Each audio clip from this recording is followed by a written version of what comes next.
معاشرے کا ایک المیہ ہے, اور المیہ یہ ہے کہ ہم کسی حال میں خاتون کو جینے نہیں دیتے. میرے ساتھ ہیں پوڈ کاسٹ میں آج فرح اقرار. آپ ایک سمبولک خاتون ہیں, پیشن کی, ہارڈ ورک کی, سمپلسٹی کی, اور پھر محنت کی.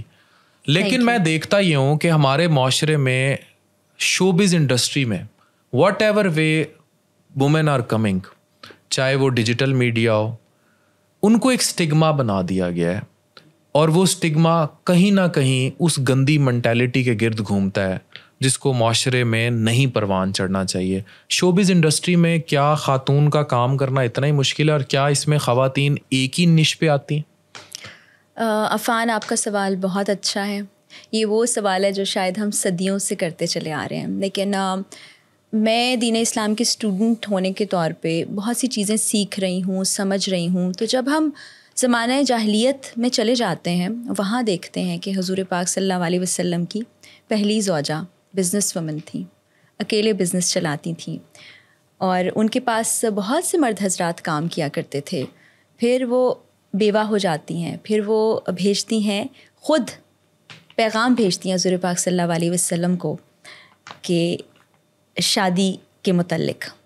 ان کی عمر ہوتی ہے 40 سال, اور حضور پاک صلی اللہ علیہ وسلم کی عمر ان سے 15 سال چھوٹی ہوتی ہے, وہ 25 سال کے ہوتے ہیں.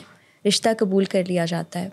اتنی مال و دولت ہونے کے باوجود وہ ساری دولت حضور پاک صلی اللہ علیہ وسلم کو دے دیتی ہیں. یہ میں زمانہ جاہلیت کی بات کر رہی ہوں. آج تو ہم ترقی یافتہ معاشرے میں رہتے ہیں, اور سمہاؤ اگر پاکستان ترقی یافتہ نہیں ہے, ترقی پذیر تو ہے, تو یہ سوچ ہمارے اندر کہاں سے آئی, یہ ہمیں سوچنا ہے.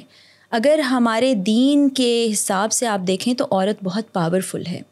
ہم جب ایک نعرہ سنتے ہیں نا کہ عورت کو برابری کے حقوق دو, میں ہمیشہ اس بات کی نفی کرتی ہوں.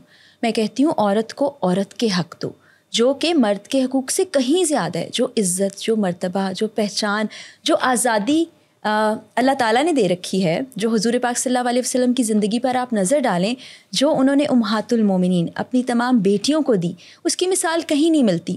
تو یہ ہماری ذہنی غلامی کی عکاسی کرتا ہے, جو ہم نے سمہاؤ جب ہم بر صغیر پاک و ہند ہوا کرتے تھے, وہاں سے بہت سی چیزیں سیکھ لی. جہاں پر شوہر کے مرنے پر عورت کو جلا کے اس کے ساتھ ستی کر دیا جاتا تھا, جہاں پر جانوروں کے ساتھ اس کی شادی کر دی جاتی ہے, جہاں پر اسے باہر نکلنا الاؤ نہیں کیا جاتا, پسند نہیں کیا جاتا, یہ ہم نے وہاں سے اڈاپٹ کیا, اور انہوں نے شاید ہماری تعلیمات لے لی.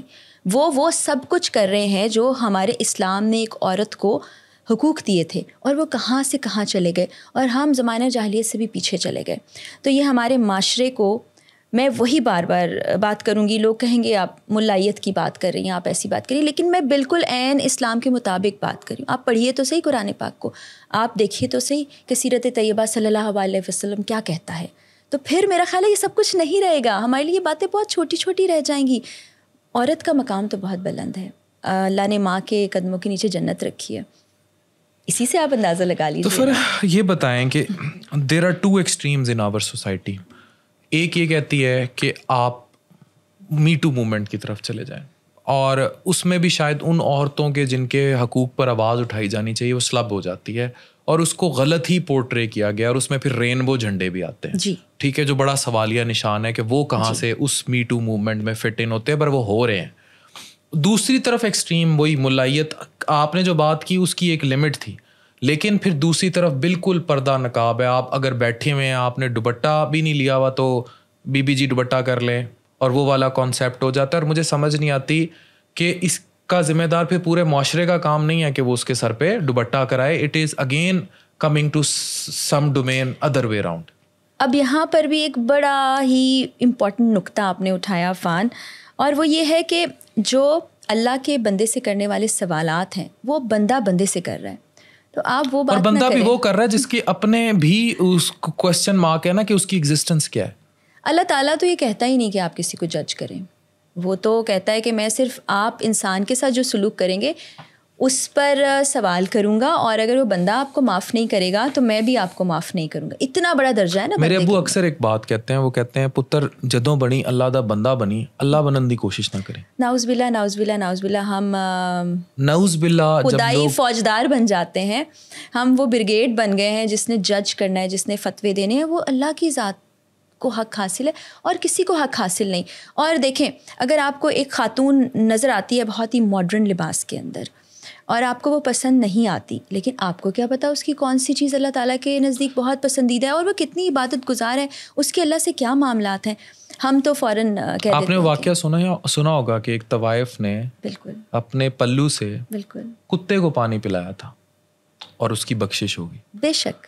تو ہمارا دین تو اتنا آسان ہے and things are made complex. کیوں کردار پہ انگلی اٹھا دیتے ہیں؟ کیونکہ کچھ اور ہوتا نہیں کرنے کے لیے. جہاں پر آرگیومنٹ ویک ہوتا ہے معذرت, جہاں پر آرگیومنٹ ویک ہو جاتا ہے, دلیل ختم ہو جاتی ہے, وہاں پر کردار پہ بات آتی ہے. اگر باقی کمپیریزن ختم ہو جاتے ہیں تو کسی کے پاس کہنے کے لیے یہی رہ جاتا ہے کہ یہ تو ٹھیک نہیں ہے, آپ تو جانتے ہی نہیں یہاں تک کیسے پہنچ گئے. یہ صرف خواتین کے ساتھ نہیں ہوتا, مردوں کے ساتھ بھی ہوتا ہے. تو ہماری سوسائٹی میں یہ چیزیں بہت زیادہ ہیں. آپ یقین جانیں میں ایک مرتبہ پاکستان سے باہر جاتی رہتی ہوں, وہاں میں نے ایک صاحب سے سوال کیا کہ آپ کے ہاں ایک دوسرے سے جیلسی ہوتی ہے؟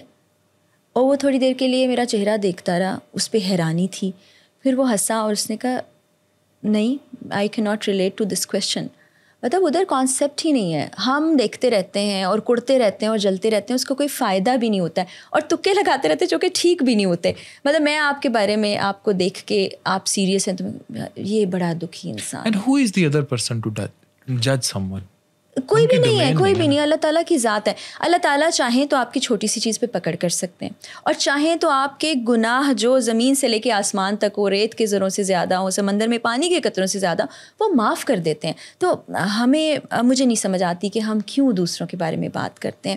اگر وہی ہم اپنے بارے میں بات جان اللہ نو دینی ہے بندے نو تیری بالکل, اور اگر ہم اپنے پر وہی وقت لگا لینا, اپنی ذات کے اوپر کام کر لیں, ہم کہیں بہتر انسان بن جائیں گے. اور اللہ نے بھی عبادات کو اللہ نے معاف کر دینا, معاملات کو نہیں کرنا. اور جب آپ کسی کے بارے میں ججمنٹ پاس کرتے ہیں, اگر وہ سچ ہے کہیں نہ کہیں تو وہ غیبت کے زمرے میں آتی ہے, اور اگر وہ سچ نہیں ہے تو وہ بہتان ہے. بہتان کے اوپر اللہ تعالیٰ قیامت کے دن گردن پکڑ لیں گے. تو پلیز اپنی گردنیں بچائیں, دوسروں کی گردنیں یہاں پکڑ کے بلا وجہ ان کو کیریکٹر اسیسینیشن کی طرف نہ لے کے جائیں. جو چیزیں ان کی ذات میں زندگی میں موجود ہی نہیں ہے وہ نہ کہیں, آپ کے لیے برائی ہے.